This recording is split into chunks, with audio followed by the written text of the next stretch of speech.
Ese ashimwe cyane, Imana yahabwa icyubahiro, Imana y'agakiza kacu. Imana niryo jambo, kandi Imana ijambo ry'Imana rivuga ngo mbere na mbere jambo yahozeho, kandi ngo jambo yahoranye n'Imana, kandi ngo nta kintu na kimwe cyaremwe kitaremwe na jambo. Niyo mpamvu dukunda kuganira ijambo ry'Imana, kubera ko twamaze kumenya neza ko ijambo ry'Imana rifite umumaro, twamaze kumenya neza ijambo ry'Imana ko ribasha kwimura umuntu ahantu rikamushyitsa ahandi.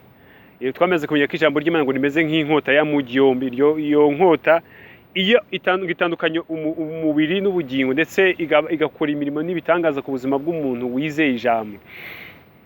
Ngiye kuganira ijambo riri muri Matayo, ni igice cya 7, tuhera ku murongo wa 24. Haravuga ngo nuko umuntu wese wumva ayo magambo yanjye akayakomeza azaba nk'umunyabwenge wubatse inzu ye ku rutare. Imvura iragwa, imivu iratemba, umuyaga urahuha, byose byikubita kuri ya nzu, ntiyagwa kuko yari ishinze ku rutare. Ngo kandi umuntu wese wumva ayo magambo yanjye ntayakomeze azaba ari nk'umupfapfa wubatse inzu ye ku musenyi. Imvura iragwa, imivu iratemba, umuyaga urahuha, byose byikubita kuri ya nzu, iragwa, kandi kugwa kwayo kwabaye kunini. Amen. Umuntu wumvise ijambo ry'Imana, urebye neza ku isi yose cyangwa se ahantu hose tugenda, twumva ijambo ry'Imana ku maradiyo iravugwa, ku mateleviziyo iravugwa, nta namwe ijambo ry'Imana ridaca, nta hantu ritigishwa. Kandi akenshi ijambo ryigishwa ni riba ryavuye ku Mana, kuko baravuga ngo nta nduru ivugira ubusa ku musozi. Imana yo iba ifite ikintu ishaka kuvugana n'abantu uko ryaza kose. Ijambo rituganiriye aha ngaha rero ryo riravuga ngo umuntu wumva iryo jambo rero ntarikomeze, wameze nk'umupfapfa wubatse inzu ye ku musenyi. Ariko uwumvise iryo jambo akarikomeza, ngo aba ameze nk'umunyabwenge wubatse inzu ye ku rutare. Nk'uko bafata urutare ukubakaho inzu kabisa ukayikomeza pe. Bimeze gute rero? Hano ngenda ndashaka kuvuga ku muntu wumva ijambo ry'Imana, cyangwa umuntu waravuganye n'Imana. Hari igihe tujya tuvugana n'Imana mu buryo bwinshi. Hari Imana ivugira mu bakozi bayo, hari Imana ivugira mu buryo idusanga n'injoro dushizweyo. Imana yigeze kubwira Miriam na Aroni, aravuga ngo muri mwebwe haba habonetsemo n'umuntu ubasha kuvugana nanjye, tuzatuvugana mushyizwe n'injoro, ariko ngo umugaragu wanjye munsi ngo tuvugana amaso ku maso, nk'uko umuntu avugana na mugenzi, nk'uko inshuti iganira na mugenzi wayo. Rero niryo jambo nshaka kuvuga. Hari ibintu byinshi Imana iba yarakubwiye. Imana ikakubwira ngo nzakugira neza, Imana ikakubwira ngo nzagutabara, nzaguhindura umuntu ukomeye, se cyangwa se nzakugira umushumba, cyangwa se nzakugira ibyo Imana ishaka kukugira byose, kuko Imana iteka ryose rifite umugambi mwiza ku buzima bwacu. Umuntu wumvisha iryo jambo, umuntu ugize iryo jambo rivuye ku Mana ariko ntarikomeze, ngo ameze nk'umupfapfa. Kubera iki? Iyi Imana ivuganye natwe ikatubwira ngo nzagukorera ibi bintu, ibikubwiye kugira ngo ugire kwizera, kuko ibizi neza ko imbere hagiye kuzaza ibintu bikomeye biguhungabanya, byatuma ucika intege. Ibikubwira mbere. Hari nabo yabikorera, hari abantu benshi batemera ko Imana ivuga, ariko na Imana ifite imigambi myiza, ibi bakorera itabivuze. Wowe yibikubwiye, iba yamaze kubona ko imbere hazaza ibintu bisa nkaho bizasa nkaho bidahuye n'umugambi w'Imana, ikabikubwira mbere kugira ngo ugire kwizera no kwiringira Imana cyane. Rero umuntu wumva iryo jambo Imana imivuganye nawe, umuntu wumva Imana yavuganye nawe ngo nzakugira neza, umuntu wumva Imana yavuganye nawe ngo nzaguhindura amateka, umuntu wumva Imana yavuganye nawe ngo nzaguhindura umuntu ukomeye, umuntu urwaye Imana ikavugana nawe ngo nzagukiza, yarangiye iryo jambo ntarikomeza, aba ameze nk'umupfapfa. Kubera yuko twebwe iki kibazo abantu duhura nacyo, kubera ubutware Imana yaduhaye, iyo umuntu yatuyeho gupfa arapfa, iyo umuntu yatuyeho kuba habaho.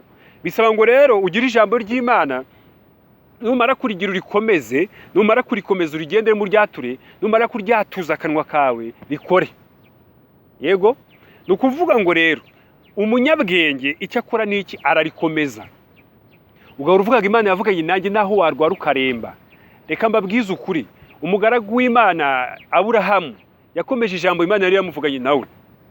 Iramubwira ngo ku mwana wawe uzabyara na Sara niho nzakura mu bwoko bwinshi bukomeye.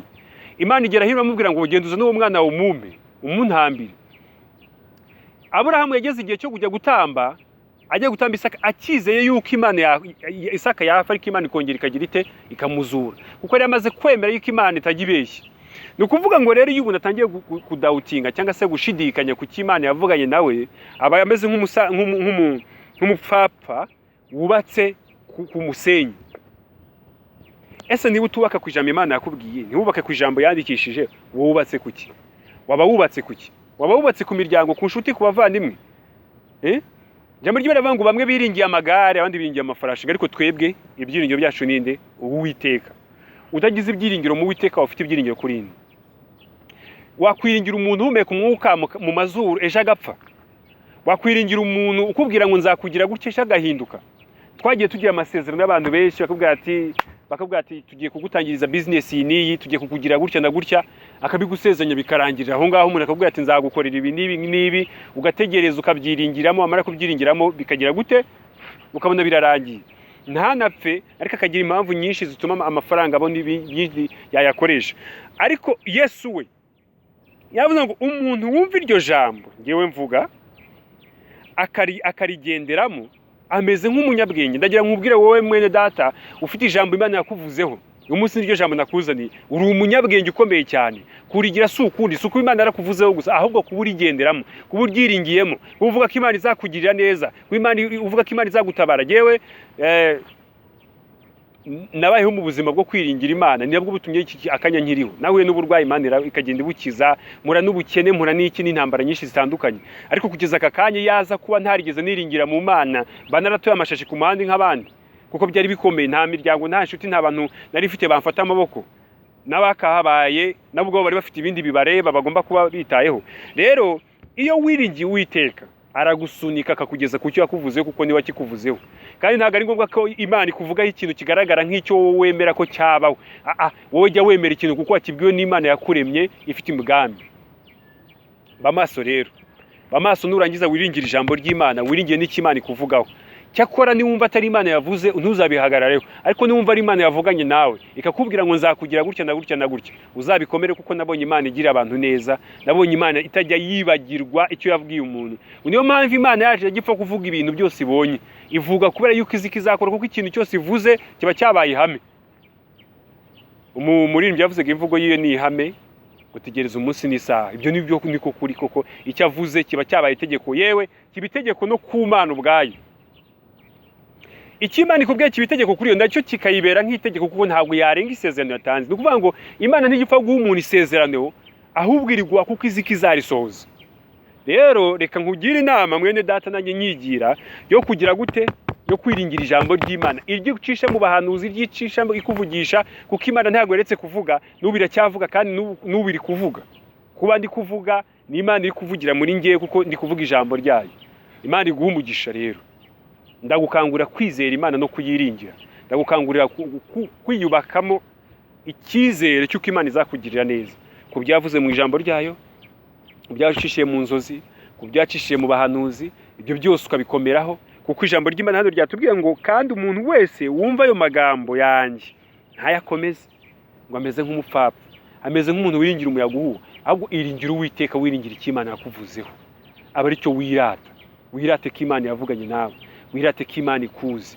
wirate ko Imana ikurengeye wirate ko Imana yakubwiye ko izakugira neza wirate yuko wize amashuri menshi kuko ayo ngayo ushobora no kuyiga waba ukimara kuyasoza ukitaba Imana byose ni ukuvuga ngo kuyiga nabyo ni Kristo kuko ari wavuze ngo wige ni ijambo barakuvuzeho Imana yabwiye Yeremiya ngo nakumenye ntarakuremba utaravuka nari nkuzi ngo ndakweza gushyira kugira ngo